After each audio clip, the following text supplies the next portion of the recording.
Okay, good afternoon, everybody. Afternoon session. My name is Stephen Engel. I'm the China correspondent based in Beijing for Bloomberg Television. It's a great honor to be back at the World Economic Forum and great honor to be back in Dalian. My first visit here was 19 years ago when I was teaching English up in Shenyang, up the railway track. And I'll tell you, talk about a paradigm shift. This city has definitely transformed from when I first visited here as a young 24-year-old recent college graduate back in 1990.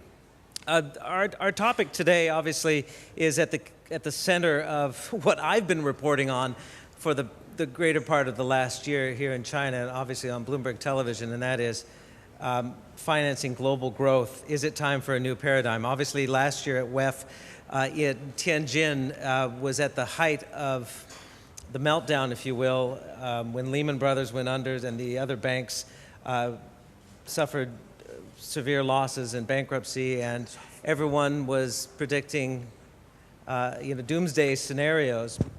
And it's funny, I just picked up the Time magazine, not to give too much airtime to my competitors at Time magazine, but I hope this is not our solution where our fingers are crossed. Hopefully we're going to have a much more solid answers to how we get out of this mess 1 year later. I spoke with a senior executive at Bank of China this morning in an interview, and his assessment is Wall Street now is acting as if nothing ever happened. He also said asset bubbles are forming everywhere, not just in China, but everywhere. His assessment, obviously in equities in China, property market, commodities, et cetera. So 1 year after the collapse of Lehman, we sit here at World Economic Forum wondering, is there a new paradigm? Is there a need for a new paradigm? Are we back to the same old practices? It's a number of topics that we will discuss with our distinguished panelists, and we want to get right to it. You have the introduction. You know who's on the panel, so I won't go down the list. I want to start, though, talking about China. I had an extensive conversation about these asset bubbles and the liquidity that is in the Chinese market right now and what it has done, the stimulus spending, this bank lending, 7.4 trillion yuan of bank lending in the first half of this year. And maybe if we can start to my left here, the Vice President of the Chinese Academy of Social Sciences, Professor Li Yang, to give us insight on the asset bubble formation and what the liquidity boom in China has done as far as getting China on the path of sustainable recovery.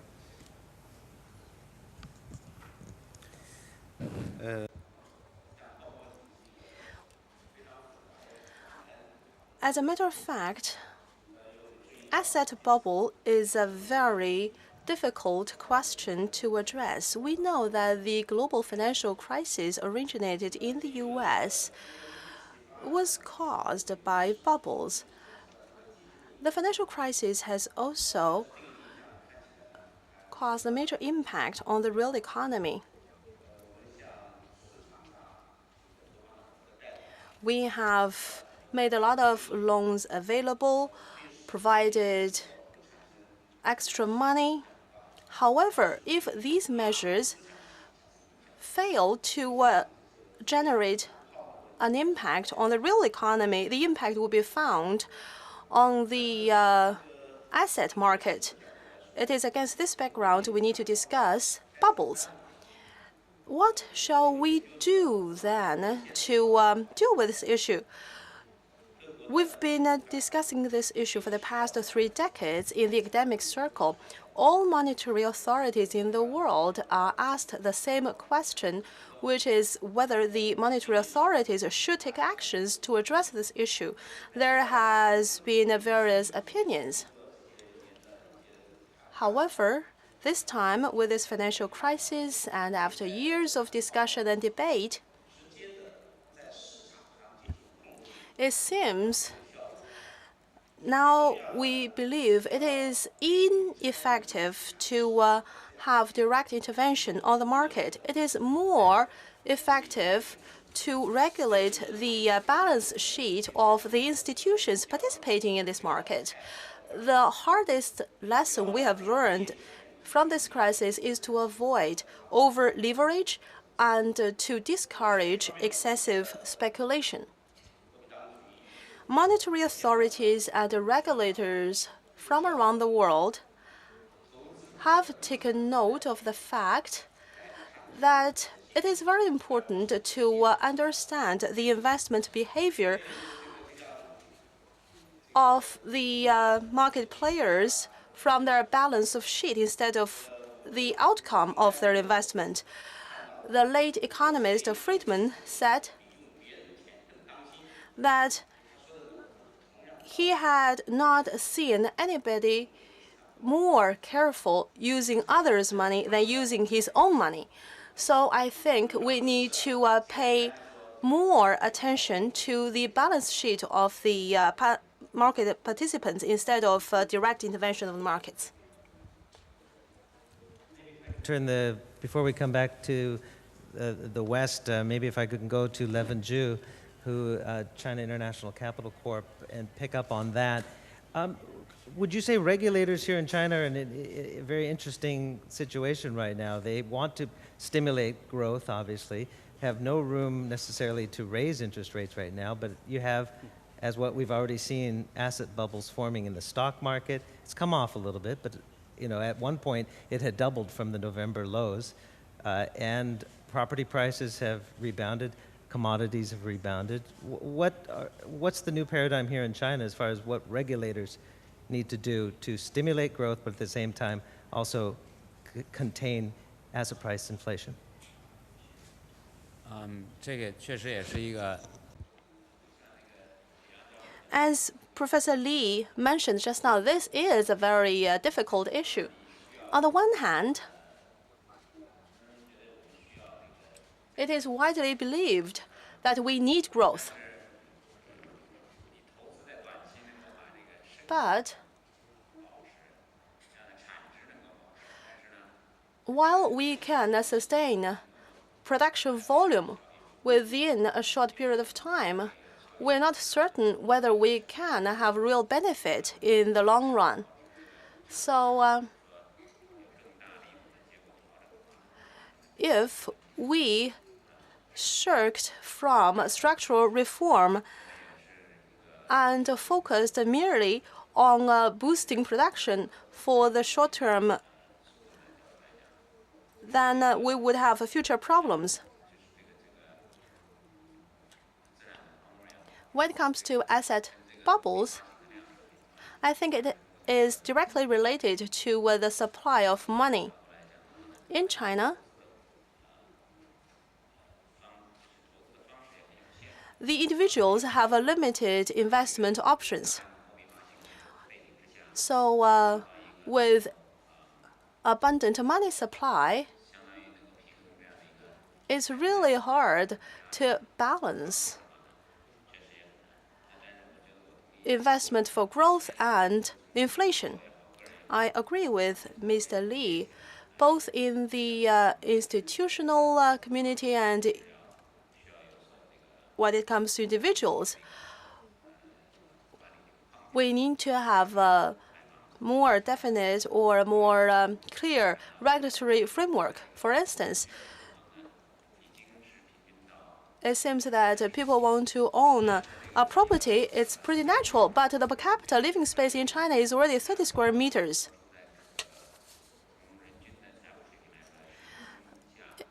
It's also said that in terms of per capita wealth, China is still in the low-mid level, and against this background, it seems a per capita property ownership of 30 square meters is quite high.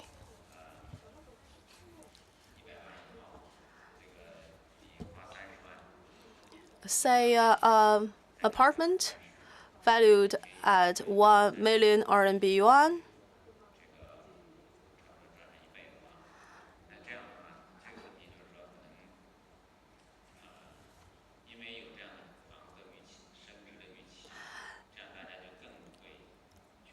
And if the bank loan is readily available, it's likely to emerge a vicious cycle because people are driven or enticed to speculate because of the expectation of asset value increase. So I think that we need to readjust our thinking and to ensure the provision of economy housing instead of encouraging speculative property investment. Okay, I will just stop here. Before we get to the U.S. model, we can talk endlessly about that. But how much regulation do we need, and how much should the private sector and the private banks also have their own control as far as lending? How much oversight do we need as far as making sure that the lending does not go into the stock market or into other hot asset classes? Yeah, you. 我个人的观点， Personally, I believe the government should have a very clear framework. Within this framework, the government will focus only on the macro issues to get the ratio and the proportion right. And then the investment decisions in specific areas are up to institutions and individuals. The government can require the institution to have adequate risk control and to have a solvency ratio and to provide bankruptcy procedures.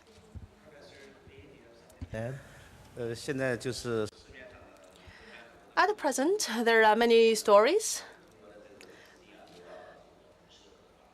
Some people believe a lot of money in China has gone to the stock market and the property market, but I think we need to make some distinction here. One is that people buy property with their own money. The other case is people use bank lending to buy stocks or properties. You know, if it were the first case, then nobody could do anything about it. But if it were the second case, strict control should be imposed. For the time being, we have some methods to control, for instance, account review and loan tracking, etc., etc. You know, the measures are there and available. There are a lot of rumors about the amount of liquidity or hot money in the stock market and in the property market, but I don't think these rumors are accurate. I think it is still insignificant amount of money that has been on the stock market and the property market, which originates from bank lending. I think we are still in an environment here in China. Which we are still in a deflationary environment in China, aren't we? The deflation 呢，主要是还在 In the area of commodity and the labor, it's deflation, but in stock market and the property market, it's inflationary. But such distinction between the two segments, this is a real challenge.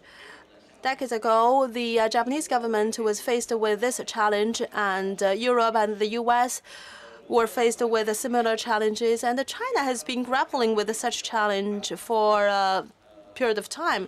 So far, the effective solution still eludes us, and I think the solution needs to be found in regulation. At present, the monetary authority and monetary policy are within different government agencies. Money policy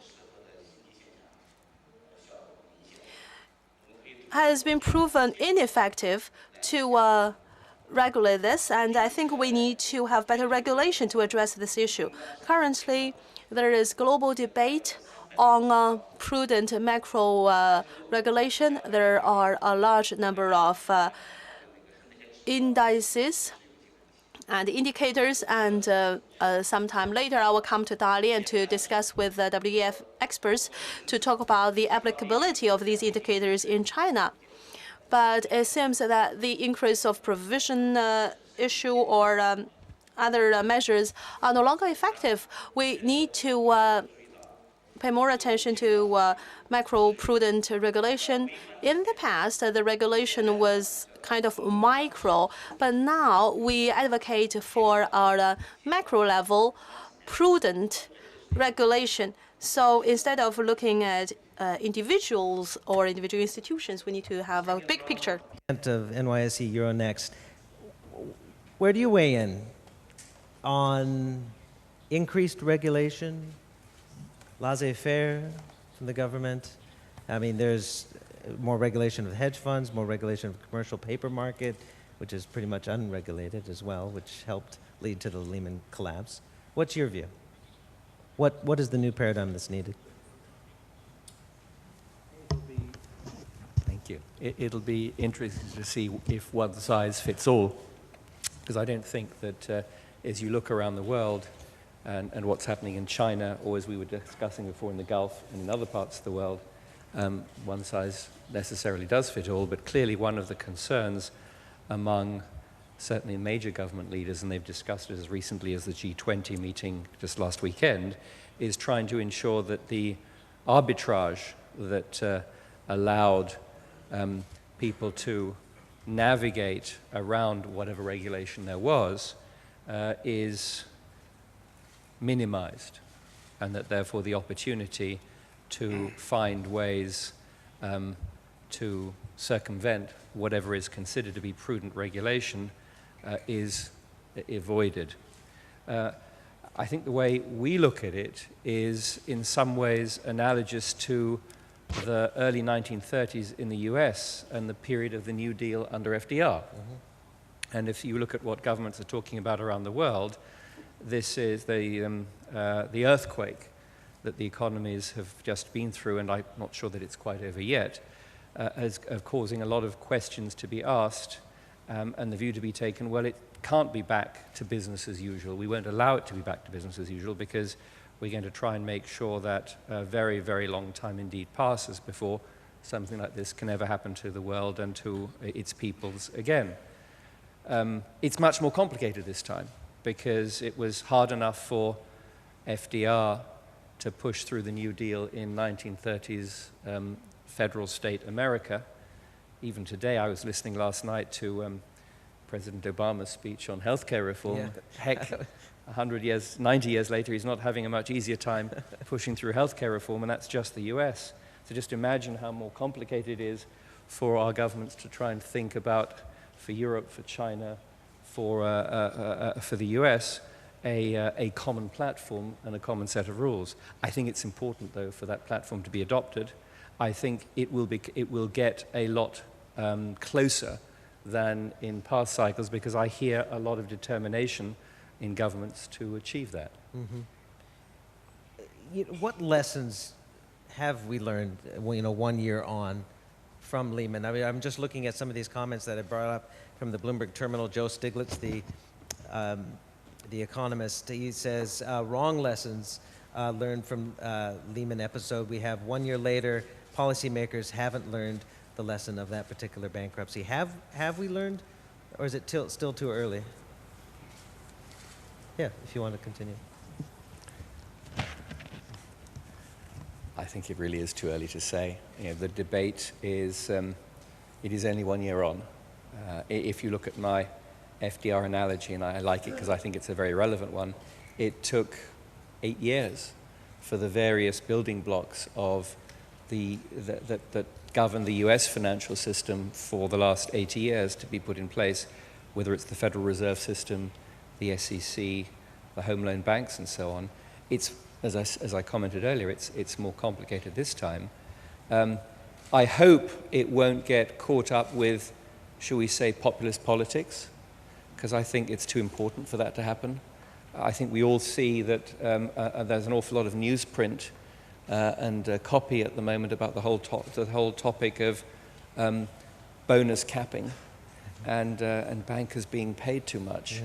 Yeah. I think the issue is much more important for it to be bogged down in those sorts of headlines. But I think it'll take a long time, and it's just beginning. Christopher, maybe we'll bring you in here. Sorry, we'll just jump for a second because you and I had a good discussion beforehand, talking about one of the biggest problems right now is simply the availability of capital. Are you still seeing that the credit markets are still very much frozen? I think there's been some thawing, but we certainly don't have the free and open credit markets. I mean, this was summed up for me by a banker who had just refinanced my company in October last year, and we were having the usual lunch to celebrate having done the refinancing. And he made the observation, which was quite prescient, that one of the assumptions that people who've been in business in the last 20 years were going to have to relearn is that if you run a company with a good balance sheet that's making a profit, you will be able to get money. There is a simple liquidity issue. He went on to say, and I thought this was another insight, that when you get banks who are confronted by a large bad debt overhang, prioritizing where they lend, and this is very much maybe a Western economy view, it may not be the same in other parts of the world, but the banks put the money where it needs to go so they don't lose any more. They don't put it where you're going to get growth. So I think certainly for small and middle-sized companies in Western Europe, there's a real pressure to get funding for growth. And if it is true that you can't get funding to growth, and it is tough to get to even replace the debt funding on your balance sheet at the moment, then we're going to deleverage. You will get growth that comes only that is very much more dependent on the positive cash flow of the company to finance its growth. And that, I think, means you see, at least in the medium term, slower growth rates and possibly, again, this is a Western European view, possibly more selectivity. You become, when capital is scarce, you maximize your returns around available capital. We've lived for 10 years without people having to even ask that question. The question was, where can you invest? Have you got a good idea? We'll give you the money. And that's a fundamentally different language in business. And I don't think we've begun to see that because the impact of that, because many people haven't come through a refinancing cycle. Rashad, maybe we can bring you in here. What role or what are the prospects of private equity contributing to this? Yes, well, if you look at it from the macro level, here I'm talking the point of view of the Middle Eastern, I think equity funding is one of major solutions for the new paradigm. As you mentioned, Douglas, rightly, that yes, in Eastern world, they are looking at now not to share the loss or the profit of those companies in terms of private equities. What they want to do, as they are encouraging the lending, but not encouraging equity funding, which in the short term, it will give a positive impact on the economy, but in the long term, we are going to see the negative of this approach. So I think equity funding is the answer. This is from our point of view. Our governments in the region, especially most of our countries are oil-abundant economy, they are funding the banks with all those provisions, with bad loans, and they are getting in as an equity stake on those banks to give them sort of support, and at the same time, a level of professionalism of people that they are representing those entities. In terms of private equity, back to your question, yes, I think private equity will struggle for the next 5 years because the confidence which is very important, and we highlighted that G20 last week, they came with some decisions, but still we don't see the confidence from both sides, from supply and demand, which it's very difficult to bridge both of them without someone is taking the risk and starting to fund those projects. In addition to this, we would like to see a lot of government spending to go into real economy. What we are seeing, as you mentioned rightly in the beginning, we don't want to see the money goes to the stock market. And instead of going to the stock market, we would like to see most of those government lending to the banks to go into real economy, into agriculture, into infrastructure projects, which is most of our part of the world are in need for the infrastructure. And at the same time, we should think of the R&D. R&D is very important. Unfortunately, our part of the world, still, they are not paying a lot of attention to the R&D, which will protect them from a lot of incidents in the future. So mainly, I think equity funding is one of the solutions for the next era.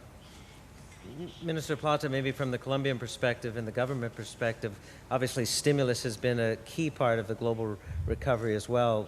Your views on that as a short-term solution, perhaps not long-term solution, and also how the credit crunch has pretty much limited a number of exporters or ability to expand and to get trade going again. Thank you. Well, first let me, as the only non-finance person in this panel, sort of approach things from the trade perspective and what's happening. For all accounts, it seems that we've reached the bottom of the crisis regarding exports. We've seen that past 2 months, June, July, part of August, exports as a whole in the world, or trade as a whole in the world, is rebounding. So we take the beginning of the crisis, the actual drop in world trade was even faster than in 1929, and that's perhaps because of the interconnections between the economies these days that did not exist at the time. So there's a very, very sharp drop, but it starts recovering. It took about 34 months to see a recovery in 1929. We're seeing a recovery in earlier than 12, 14 months regarding trade. So that's a good thing, and having reached that turning point, I think, again, world trade is going to start growing at a healthy pace. If not fast, it starts growing steadily, probably around 2.2% per year or so. With recovery at sight, we see that lending is going to come up again.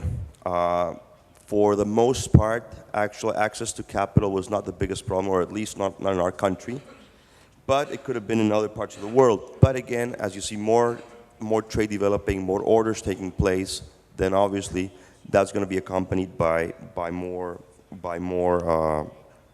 lending.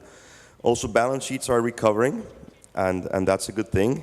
And I think it was very important in this whole process to see that if not so much the multilateral trading system, WTO had such of an active role, the multilateral financial system did play an important role, and we saw that the multilateral financial system did maintain liquidity for balance of payments for the country. So actual transactions would take place.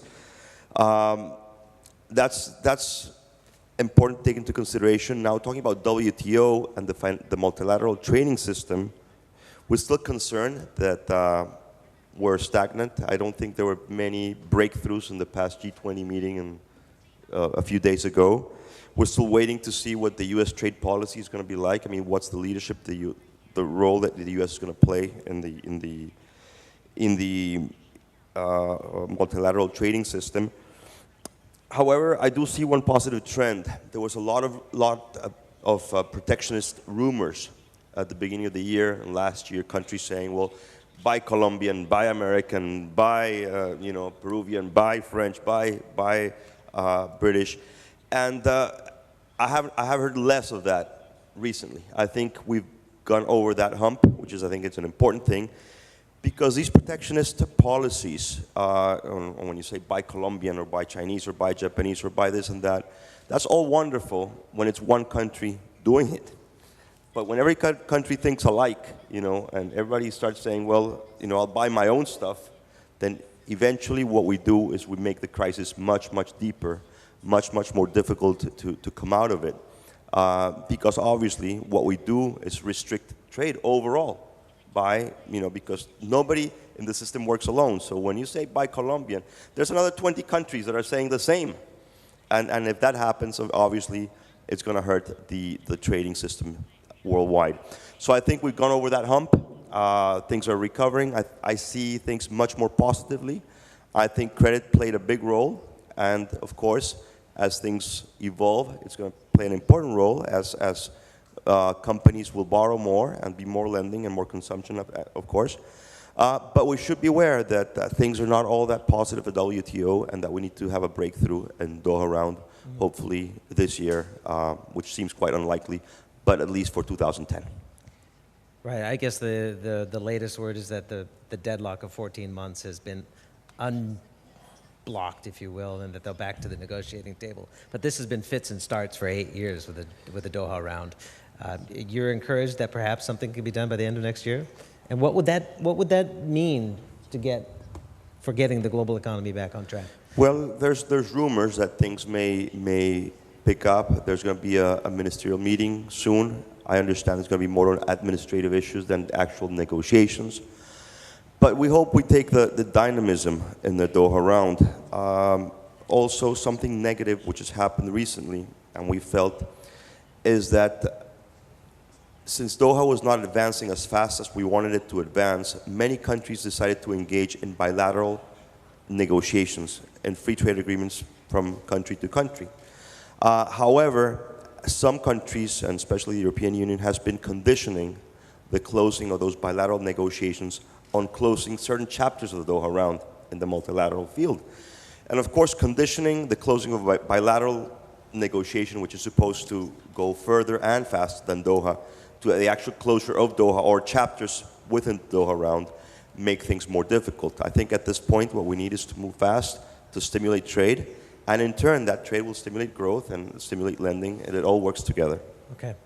I also want to, because this is a very short session, just an hour, we want to open up the floor to questions. So I'll ask another question, but please raise your hand if you want to ask a question of our panelists. Let's get back to perhaps the equity markets. Maybe Ronald, you can talk about the pipeline, how that's looking a year on. I know NYSE Euronext has reduced the listing requirements. Are you seeing more people line up to raise capital on the equity markets? Well,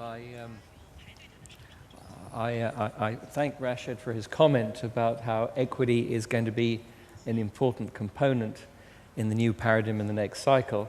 I'm not just talking my own book here.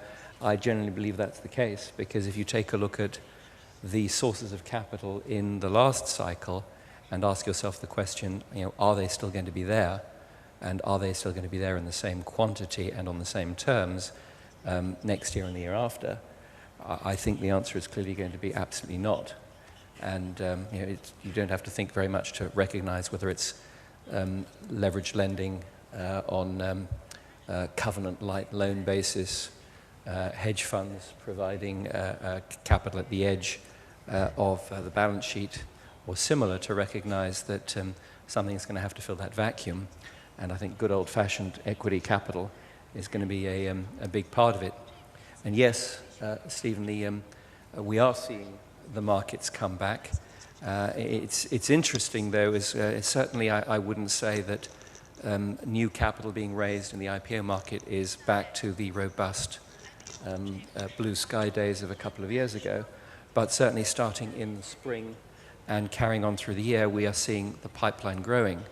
I think the thing that we see in NYSE Euronext that's an interesting comparison to previous cycles is previously what would once upon a time have been called the emerging markets tended to recover later on in the cycle, and it was the developed markets that were there first in the cycle. I'm not sure whether the markets I'm going to talk about in 2009 still can properly be characterized emerging markets, but we are seeing the largest component, the largest international component in our markets coming from China and coming from Brazil. And it's interesting to note that those are two of the four BRICS, and that they are economies that, when the rest of the world is still healing, have performed remarkably well and have tremendous needs for capital. So I think that's an interesting compare and contrast to show this time it is different. We anticipate seeing more of that, and we certainly hope to be a big part of the healing process and providing a equity capital solution for lots of companies, as Christopher, you were pointing out, desperately in need of growth capital. Mm-hmm. Levin, maybe we can bring you in here again. As CICC obviously managed the IPO of the world's biggest IPO in 16 months, China State Construction Engineering. You're also, I believe, opening up a New York office to trade some Chinese stocks in the United States. How do you see, now that we've had the 9-month moratorium lifted here in China, how do you see the equity markets playing the role of funding in China? 这个 equity finance for growth is definitely needed. We have built this business for a long time. For instance, this China overseas construction deal is probably number one this year in terms of capital raised. But we have been doing this work for the last 4 or 5 years. So this is really a systematic work. So I do believe there is still strong fundamental growth factor in China. After all, China is still in an early stage of development. There's a lot of social needs and economic opportunities. But really, you need to, it's a time-consuming work. It really takes time to figure out what is the true need of how do you manage the asset, how do you manage the investment, make sure that had long-term return capability, therefore that makes that investment is meaningful. I think now, like the other gentleman mentioned earlier, when lending becomes only asking, what great investment projects you have, no question about what it returns, what are the competitions, what are the aggregate supplies.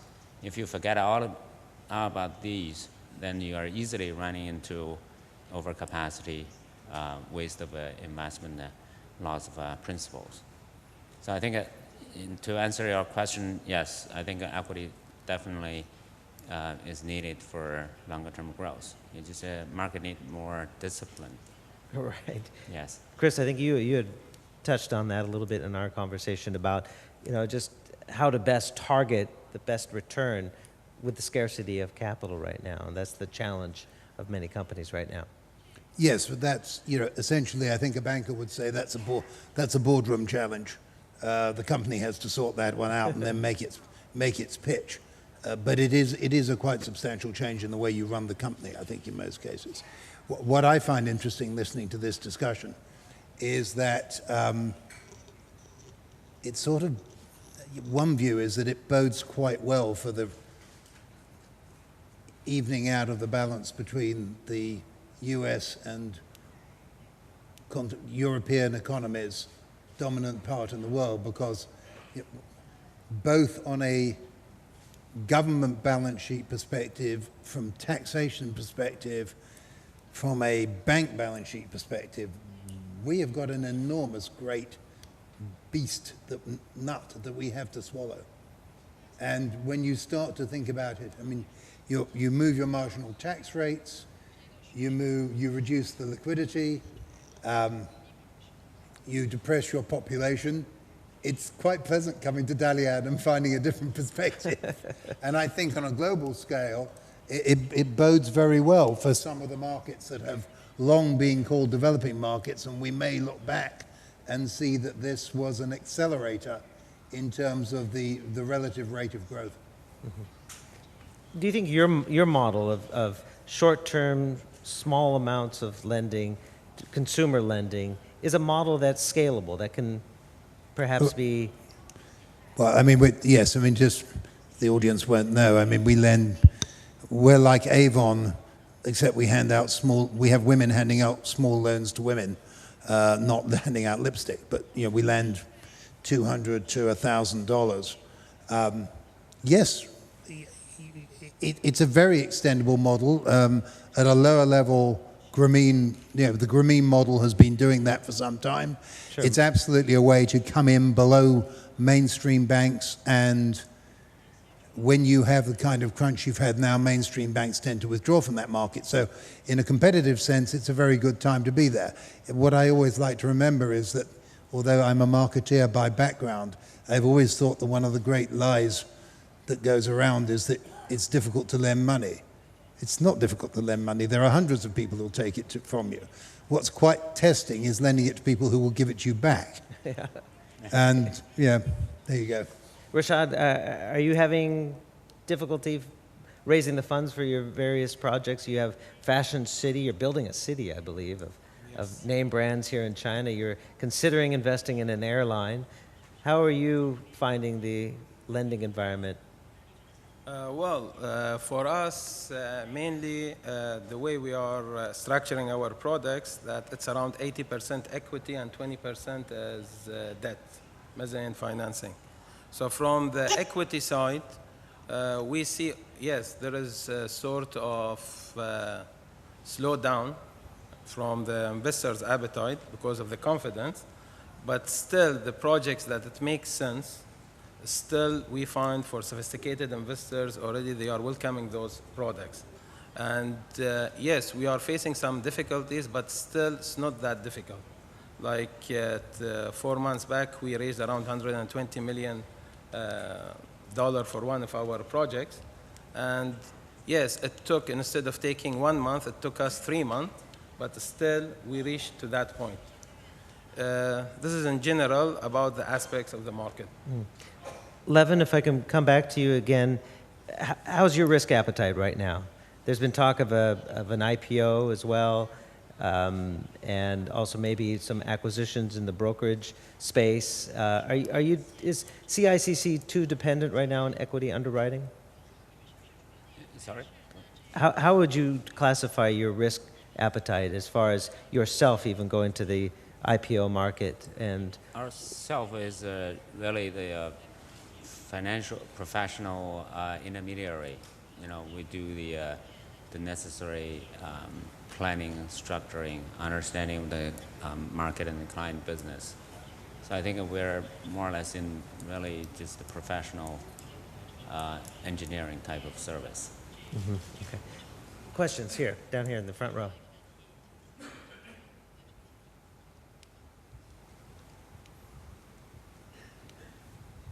Thank you. From Oriental Morning Post in Shanghai. First question is to Mr. Janahi. Sorry. Which areas do you take as the crucial investment destinations for your company in the global market? And the second question is to Mr. Kent and Mr. Janahi and Mr. Rodrigues. Thank you. What's your opinion about, since the US government is in deep debt debate now, what's your opinion about the performance of US dollar and the US Treasury bonds in the next 4 years? And I think that's probably enough. It's probably getting a little away from the topic as well. So 2 questions? Yes. Is that good? Okay. Sorry, what was it first? Couldn't hear it well. Can you repeat your first question, Can you please? repeat it, please? I think the targets of your investments. Which areas do you take as the crucial investment destinations for your company in global markets? Well, the companies that we are looking at in the global market, it's very important, by the way, back to Chris, bilateral relations. Today, we are looking at different economies. For example, our part of the world, the government are encouraging equity funding and encouraging the most of private equity houses to invest, for example, in the western side. Already we've heard about the deal, for example, in Qatar, Porsche. They bought in Porsche. And a lot of acquisitions are happening in the States.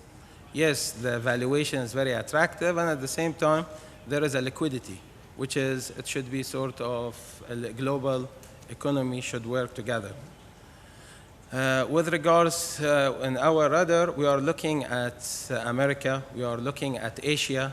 Asia is very attractive, but rules and regulations is very important. We would like to make sure that, yes, once we enter into this market, especially China and the region, we would like to make sure that, yes, the rules and regulations are in place. So we are looking at a global market. More questions? In the orange back there?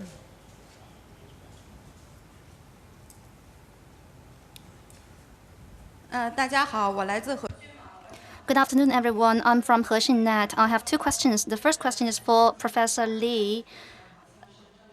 Now, the risk of the global economy to touch the bottom for the second time has receded, while the Chinese economy is on the path of recovery.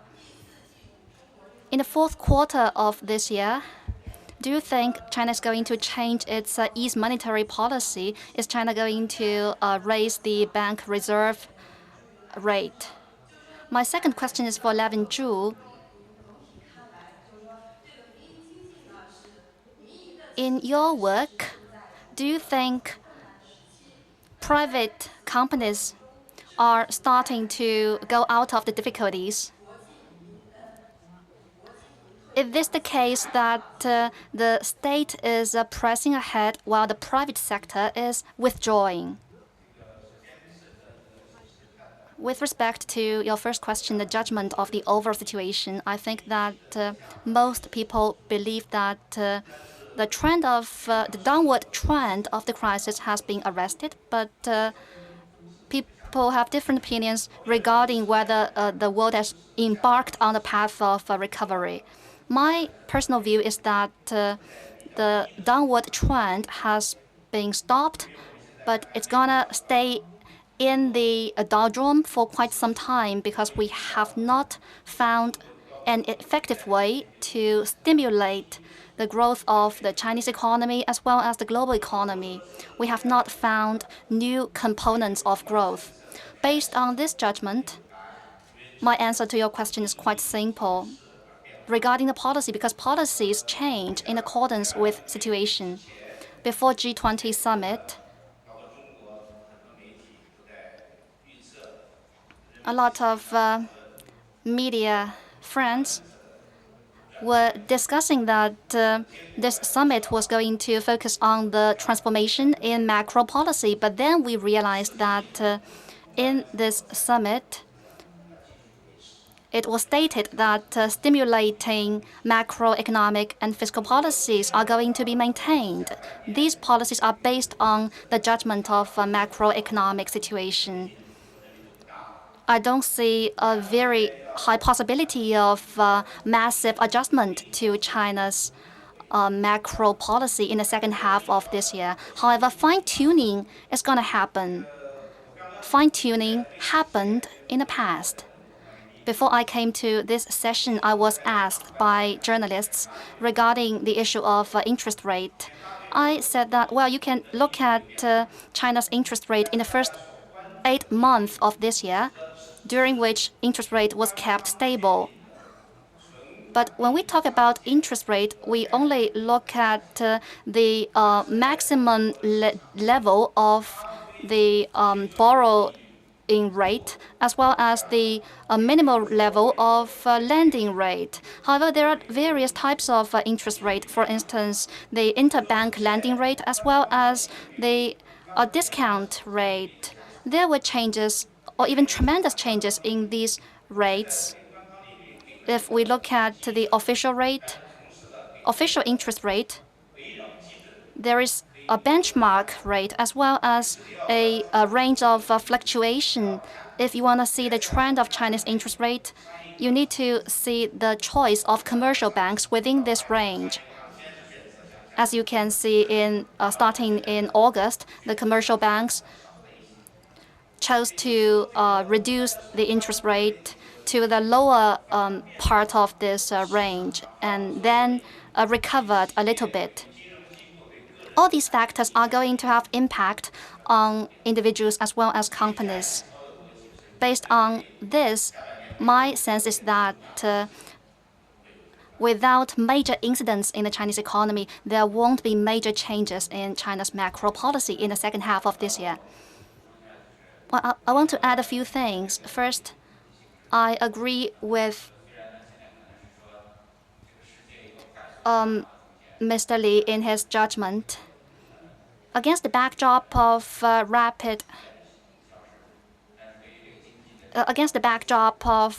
the world economy, rapid or plummeting of the global economy has been arrested, but the recovery is still an open question.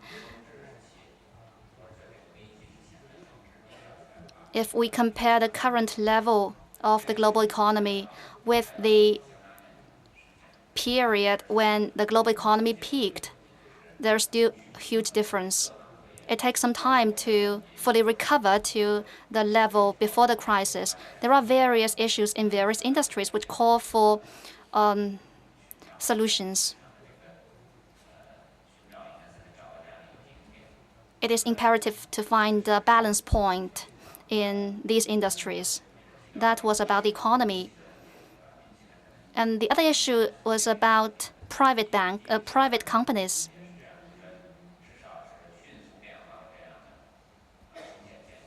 The risks of dramatic changes have been decreased. I think that in any country, in any ecological system, there are big companies and small companies. In China, we are witnessing the coexistence between big state-owned companies as well as small private companies. Big state-owned companies are extremely important in the Chinese economy. They develop in accordance with the growth of the Chinese economy.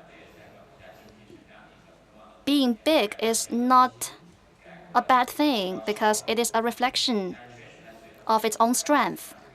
However, with the rapid development of these sectors, the role of the private companies cannot be underestimated.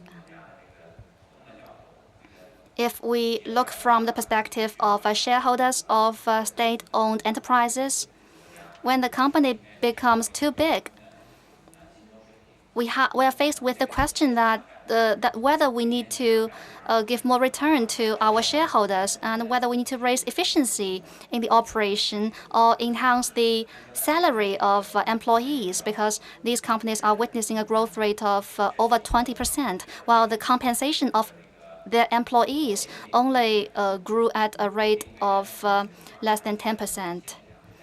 The expansion of the public sector and the withdrawal of the private sector is something that we are concerned about. I should say that the private sector is an indispensable part of the economy. A lot of people in the private sector are very hardworking. They contribute a lot to the growth of the Chinese economy.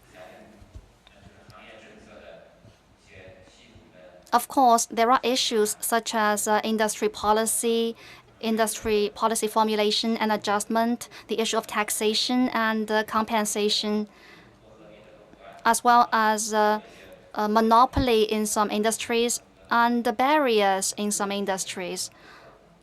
We are faced with such challenges as market segmentation, market segregation, and market monopoly. Regarding these issues, systematic discussions are required. Only by so doing will the Chinese economy witness more prosperous growth. Only by so doing will we witness joint development of both private and public sector.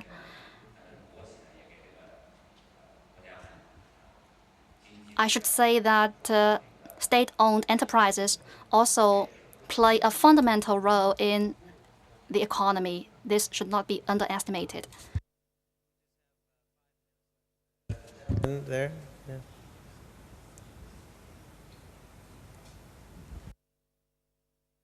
yeah. 我是来自大连天监网的记者。I'm from Tianjin Net of Dalian. Dalian set out the objective to be established into a shipping center as well as a financial center. I know that Professor Li is an expert in finance in China. Given the objective set out by the government of Dalian, do you see that Dalian enjoys comparative advantage as compared with other cities such as Shenyang? Well, as a Chinese saying goes, without investigation, I should not have a voice. I have not done any investigation in comparing Dalian with other cities such as Shenyang, so I don't think I'm in a good position to air my view on this issue. I've done some research into the goal of a lot of cities in the establishment of a financial center. I can only share with you some of my insights. In the Internet age, the establishment of financial centers not only relies on their physical location or advantages. There can be more than one financial centers in one country, in particular in China, where there are several different regions. Each region, it is imperative for each region to have a rather centralized financing center. This will be the case in China. These financial centers will not be as exclusive as New York or London. In the past, Shanghai played a dominant role in the financial sector, but this won't pace in future. With the development in different cities, they can have their own specialty and own unique feature. In a survey, 10 most vibrant economic and financial centers were rated. Some of them are very new. For instance, an island in France was one of them, and Sydney was also one of the 10 most vibrant financial centers.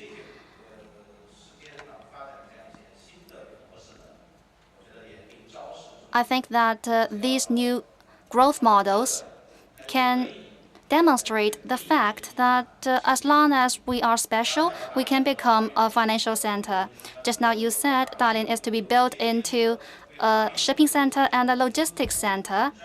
I'm thinking that if Dalian can provide financing support for the shipping and the logistics industry, thus attracting more shipping and logistics companies to be located in Dalian, Dalian can be developed into a very special financial center with Dalian characteristics. Shenyang, it's a fine city. Dalian's a fine city.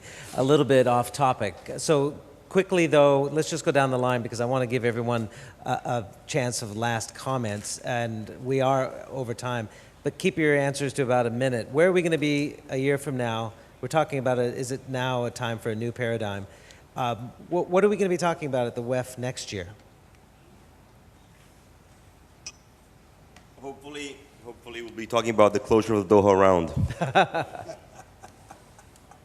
Chris?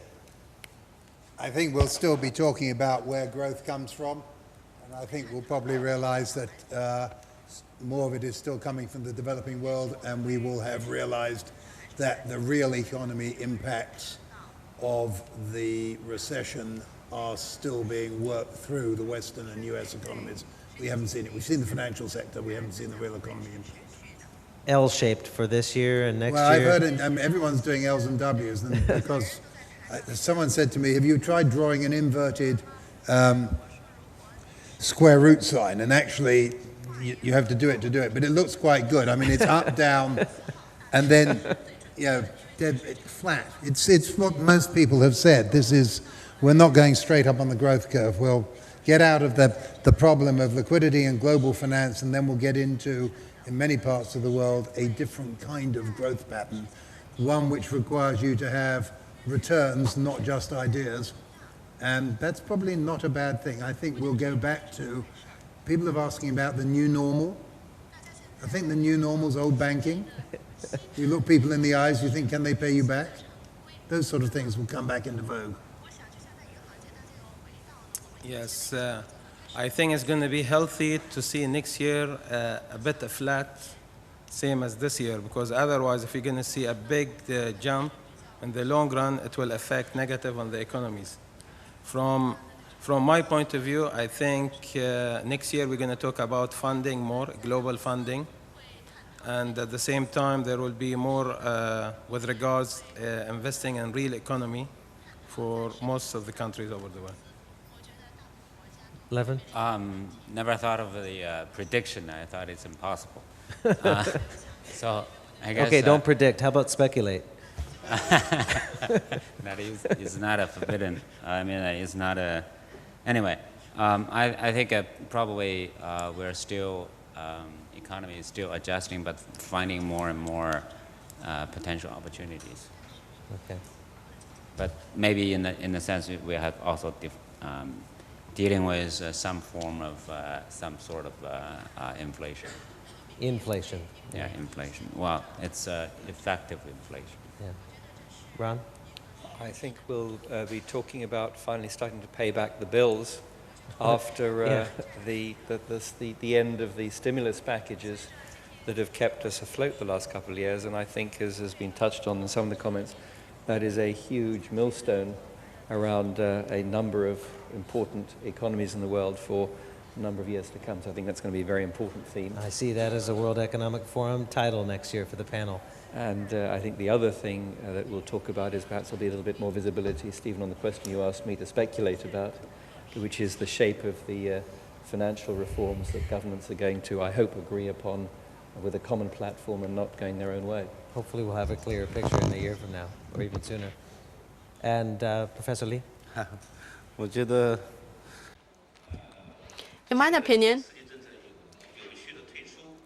the orderly withdrawal of the stimulus packages and the macro-prudent regulation will become the topic of next year. Very much for your time, insightful comments. A quick hour. Thank you very much to all of you as well.